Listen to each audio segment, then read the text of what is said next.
So, schizophrenics are a lot like factories. They tend to be humid and fogged on the inside. Their wiring is thick and really difficult to get through to. I'm 6 when I notice that my father is not like neighborhood fathers. His blue eyes stare blankly at the dented wood panel of the trailer wall, pocked with black holes from his hands. I watch him insert 5 pills into his incinerator mouth at dinner. Jawbone clenches and unclenches, mechanical, quiet. My father is a factory. He is quiet. Until the first time I watch him uncoil on my brother. Until he gets a baseball bat and they square off at the top of the hallway, steaming like, dare me. We live in his industrial slum yard. His shrapnel fills the apartment, empty bottles, broken dishes still dirty from the night before, silenced children. I am the shrapnel that he claims as his.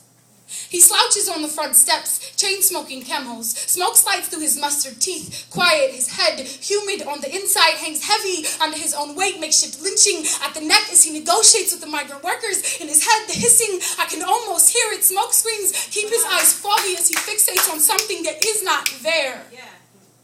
His children are passerbys.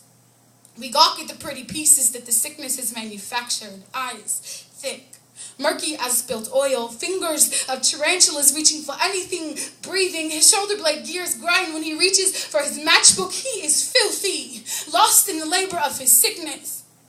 The first time he calls my mother stupid. When he runs his knuckles across the xylophone of her teeth is the first time that I do not know to use his schizophrenia as a back door. I do not know that it is okay for him to do this because he is sick. My mother tells me I am 9. The first time he places me in a wooden chair in the living room, he hands me his journal and he says, Desiree, read this. The first time he opens the factory doors and lets me inside, I have no idea what it all said. I only remember being really, really confused.